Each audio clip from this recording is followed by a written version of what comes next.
오늘 시간에는 예수님의 십계명 그 10번째이자 마지막 시간으로 본문 말씀인 마태복음 8장 20절 말씀을 통해서 하나님께서 저와 여러분에게 주실 말씀 함께 나누도록 하겠습니다. 계속해서 예수님께서 삶으로 지켜내셨던 십계명에 대해서 묵상하고 있습니다. 오늘이 드디어 마지막 10번째 계명에 대해서 우리 묵상하고 있는 것입니다. 우리가 지금까지 9개의 계명을 살펴보았는데 지금까지 살펴본 계명 중에 우리가 안 지켰을 때 하나님께서 가장 싫어하실 계명이 무엇이겠습니까? 1계명에서 4계명까지는 하나님에 대한 계명이니 하나님께서 더 싫어하실 것 같습니다.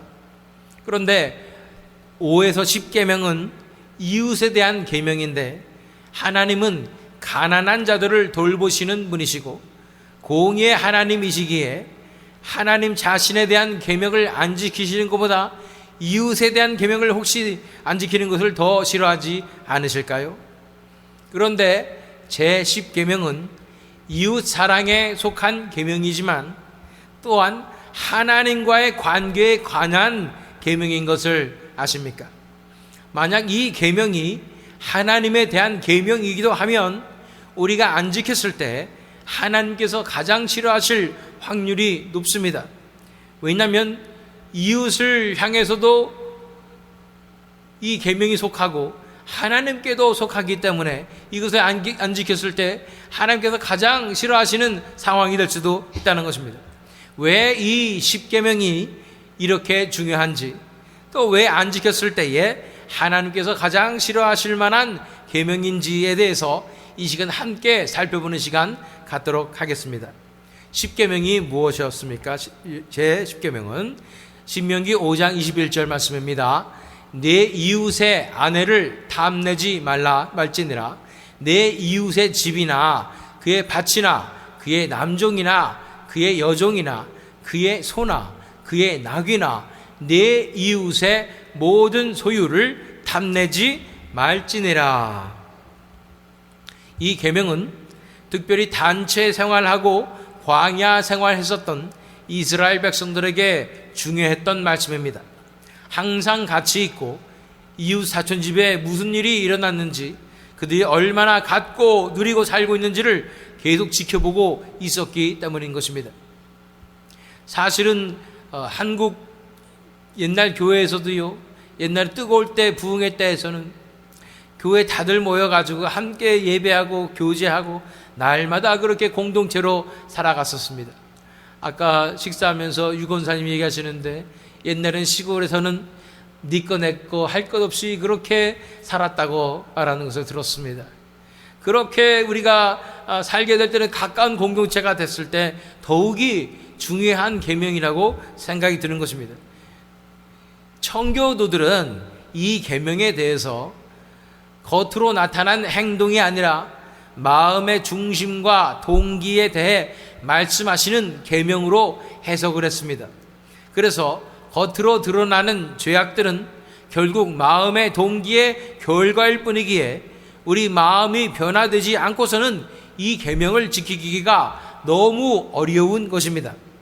심지어는 다윗 왕조차도 이 철저히 계획된 것 같은 원수 마귀의 공격에서 자신을 지키지 못하고 나라와 이 왕을 위해서 목숨을 걸고 싸우는 자기의 수족과 같은 부하를 죽이고 그의 아내를 차지하는 엄청난 죄악, 즉 10계명을 지키지 못한 것입니다.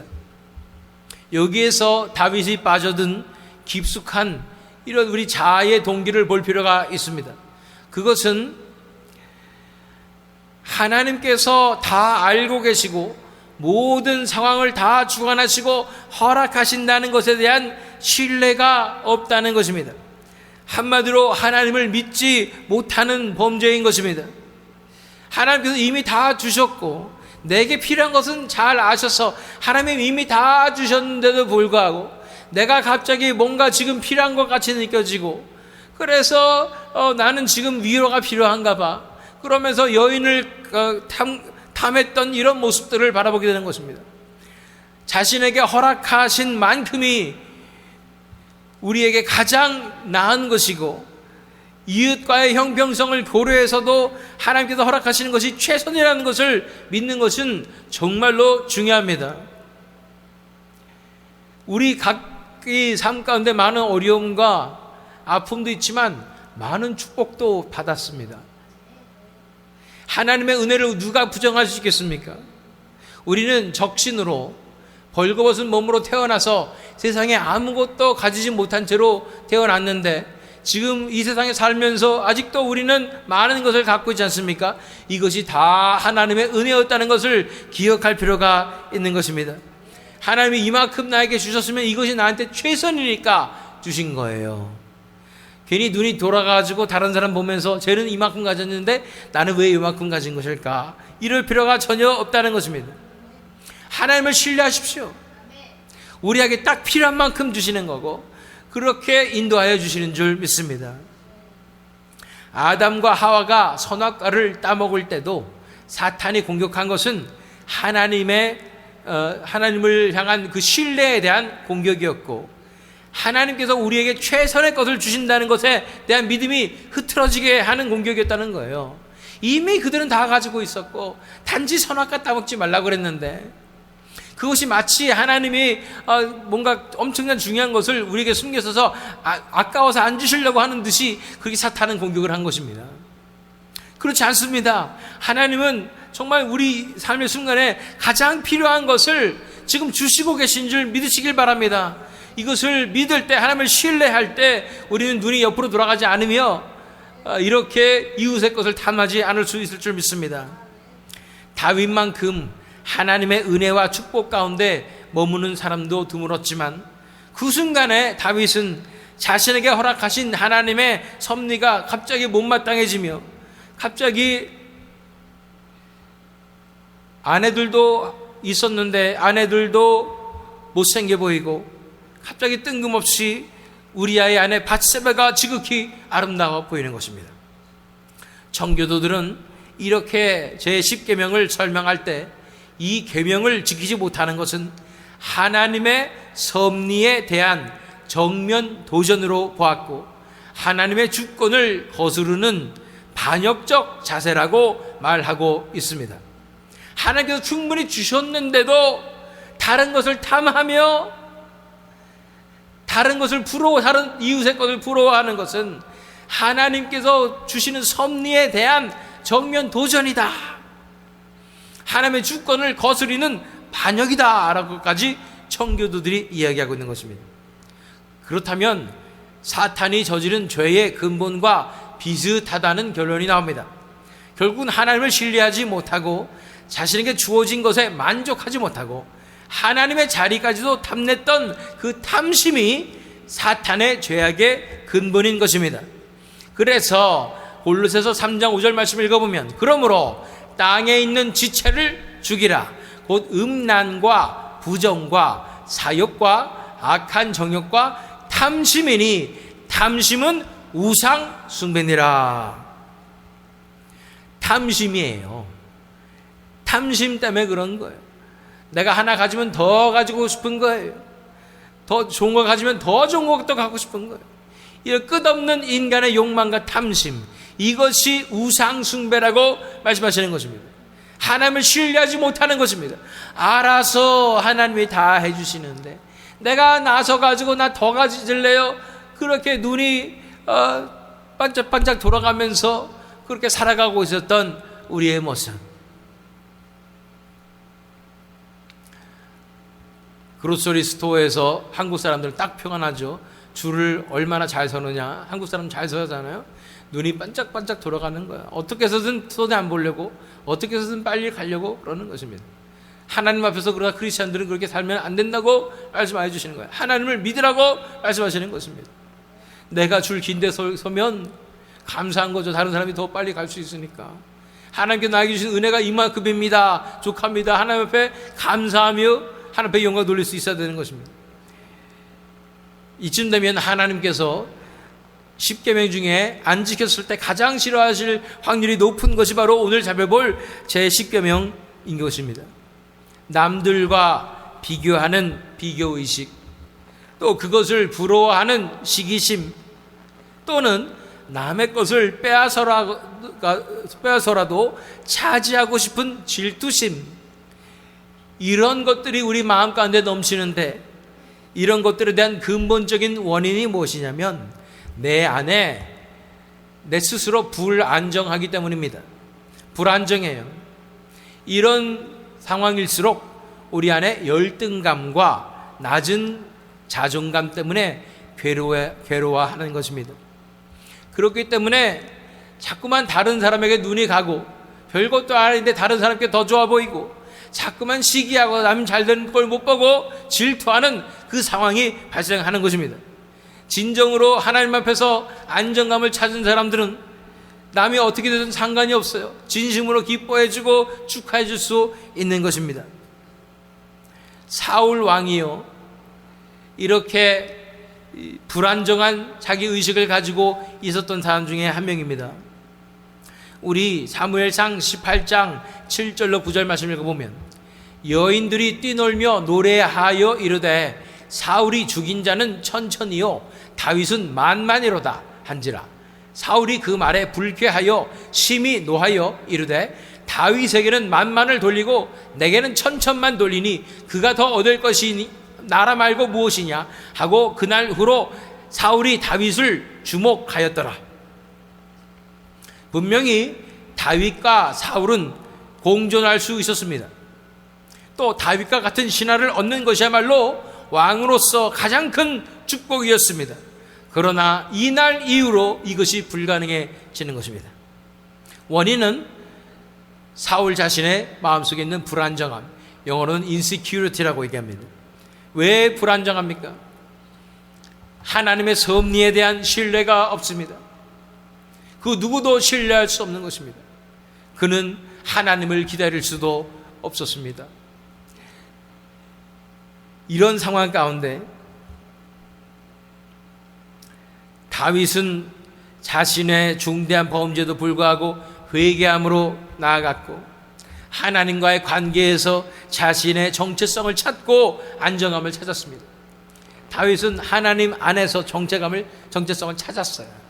그렇기 때문에 날마다 성소에 나가서 주의 전에서 내가 문지기로 사는 것이 좋습니다 하면서 하나님을 만나는 그것으로 안정감을 찾고, 그렇게 어떤 상황에서도 이겨내는 삶을 살았고, 이렇게 회개하고 돌아올 수가 있었던 것입니다. 그러나 사울은 하나님과의 친밀한 관계로 나아가질 못하고 안정감을 찾지 못해서 10년 넘게 다윗만 쫓아다니다가 비참한 최후를 맞게 되는 것입니다.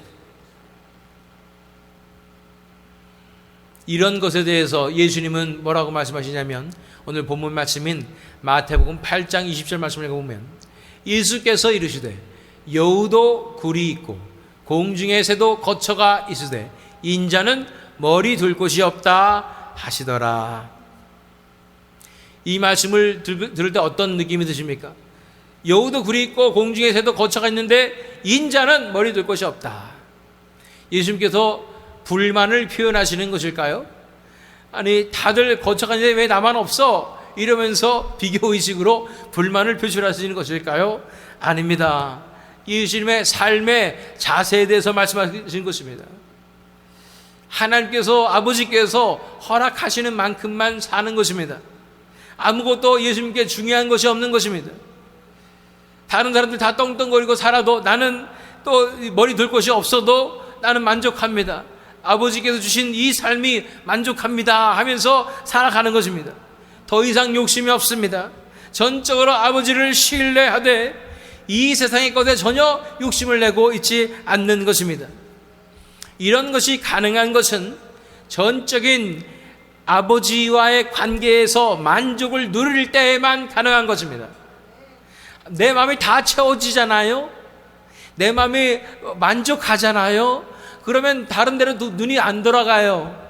남들 어떻게 살든, 남들이 잘 되든 못 되든 무슨 상관이에요? 내 안에 이 기쁨이 넘치는데, 내 안에 만족이 넘치는데 무슨 상관이 있겠어요?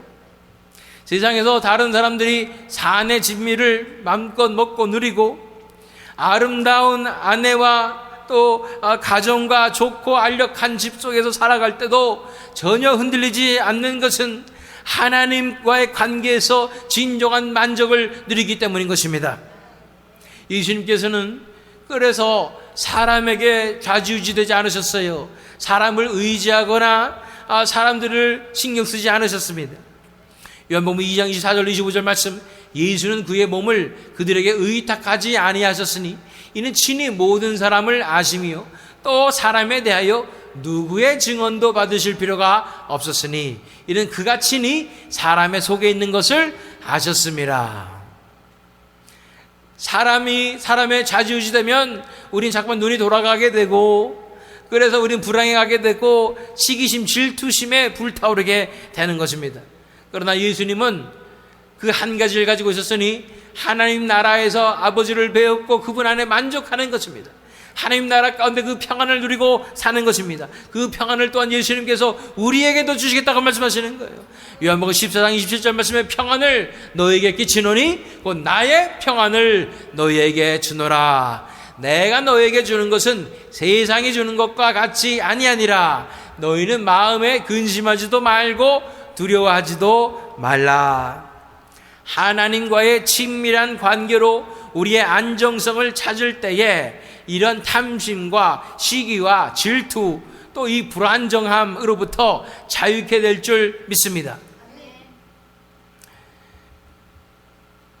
우리 골로새서 3장 2절로 4절 말씀이 오늘 우리에게 주시는 놀라운 힌트의 말씀임을 알아봅니다. 위의 것을 생각하고 땅의 것을 생각하지 말라. 이는 너희가 죽었고 너희 생명이 그리스도와 함께 하나님 안에 감추어졌습니다. 우리 생명이신 그리스도께서 나타나실 그때에 너희도 그와 함께 영광 중에 나타나리라. 우리가 어디에 안정성을 두어야 되느냐? 위에 하나님의 나라에 안정성을 두어야 되는 거예요. 이 땅에 안정성을 두면은 우리가 너무나 불안해요. 이 땅에서 떵떵거리고 잘 살려면은 예수 믿지 말고 그냥 사탄 섬기면 떵떵거리고 잘 살 수도 있어요. 괜히 예수 믿었다가 고난만 다가오고 십자가만 지게 되는 것입니다. 그러면 우리가 견딜 수가 없잖아요. 우리는 우리 정체성을 이 땅에 두어서는 안 됩니다. 이 땅에서 우리가 어떤 존재인지가 중요하지 않습니다. 우리가 무엇을 하고 살아가든지, 우리가 어디서 살아가든지, 가난하든지, 또는 우리가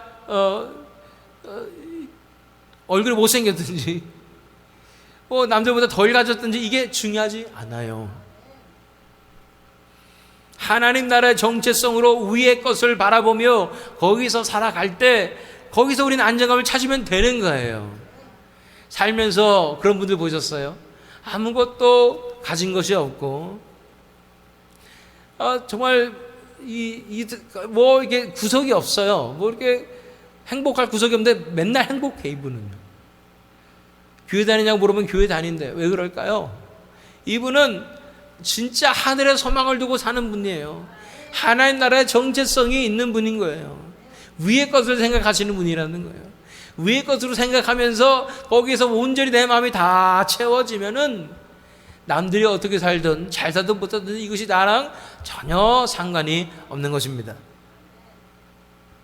왜 부럽습니까? 내가 이 세상에서의 나는 남들보다 좀 못난 것 같고 우리 부모도 나 잘못 만나고 이렇고 이러면서 비교하면서 내 자신이 좀 부족한 것 같아서 자꾸만 내 자신이 좀 잘나 보이기 위해서 더 아등바등 살고 또 그거 숨기기 위해서 다른 사람한테 화도 내보고 더 강한 사람인 척도 해보고 그렇게 사는 건 아니겠습니까?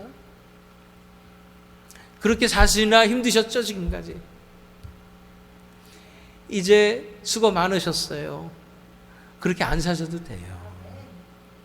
그렇게 수고하고 무거운 짐 지는 자들은 다 예수님께 나오십시오. 더 이상 숨기실 필요도 없고 이 세상에서 잘날 필요도 없어요. 왠지 아세요? 우리는 이 세상에 속한 사람이 아니요, 우리 정체성은 하늘에 있기 때문인 것입니다. 나라는 시가 있죠. 송명희 시인이 진 거죠. 나 남이 가진 지식 없으나 나 남이 가진 재물도 없고 건강도 없어요. 이분 뇌성마비잖아요. 남에게 없는 것 있으니 공평하신 하나님께서 나 남이 없는 것 갖게 하셨다고 말하는 것입니다. 그것은 바로 하나님 나라에서의 정체성인 것입니다. 이 땅에서는 우리가 다른 사람이 부럽고 다른 사람에게 눌리고 다른 사람 앞에서 내가 얼굴을 들을 수 없는 그런 상황 가운데 있을지도 몰라요. 그러나 하나님 나라에서는 우리가 부러워할 필요 전혀 없어요. 왜 그럴까요? 로마서 8장 16절로 17절 말씀 읽겠습니다.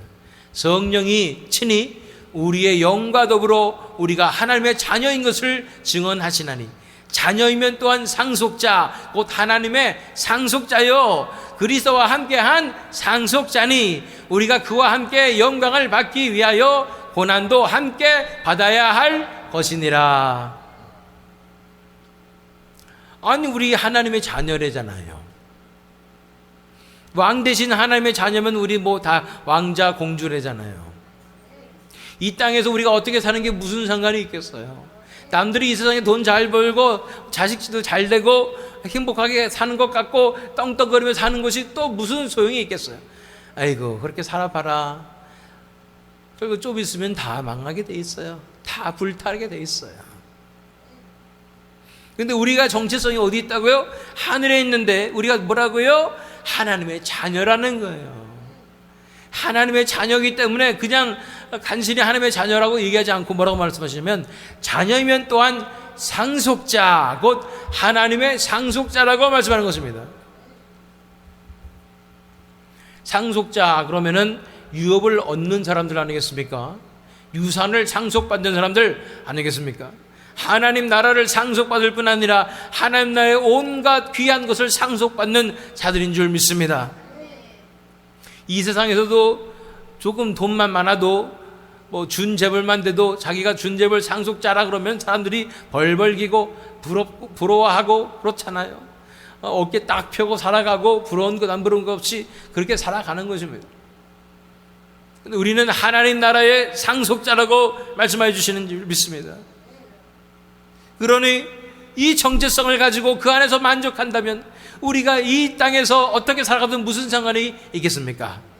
그러니 더 이상 아둥바둥 살 필요 없습니다. 더 이상 부러워할 필요 없습니다. 시기하고 질투할 필요 없습니다. 우리 하늘나라에 있는 정체성을 바라보십시오. 위에 있는 것을 찾으시고 위에 있는 것을 바라보십시오. 그곳에서 우리는 하나님의 자녀고 상속자라고 말씀하여 주시는 것인 줄 믿습니다. 그러니 어떻게 살아야 되겠습니까? 이 세상 쫓아가면서 이 세상에서 정체성을 찾으려고 하고 이 세상에서 위로좀 받으려고 하고 이 세상의 것을 따라가려고 하면 이 세상에서 정체성이 있어서 우리는 정말 아무것도 이도 저도 아니게 됩니다. 그러나 이 세상이 중요하지 않기에 하늘의 정체성을 찾으며 하나님 나라를 구하며 하나님께 모든 것을 내어드리며 예수님만을 구하며 예수님의 영광만을 위하여 구하며 하나님 나라의 로열 패밀리로서 우리는 충성을 다하며 살아가게 될 때에 천국에서 놀라운 영광이 기다리고 있는 줄 믿습니다. 우리가 그와 함께 영광을 받기 위하여 고난도 함께 받아야 할 것이니라. 그래서 이 땅에서의 고난쯤은 다 받아낼 수 있어요. 왜냐하면 천국에서 나는 상속자로 살아가기 때문입니다. 이 땅에서 고난쯤은 받아낼 수 있는 것은 나의 주님 예수님께서 그 고난의 삶을 사셨기 때문인 것입니다. 머리 둘 곳조차 없는 그 생활을 하셨기 때문인 것입니다. 그 예수님을 따라가는 제자로서 그 예수님을 큰 형님으로 모시는 우리가 그렇게 따라가게 되는 것입니다. 그렇습니다.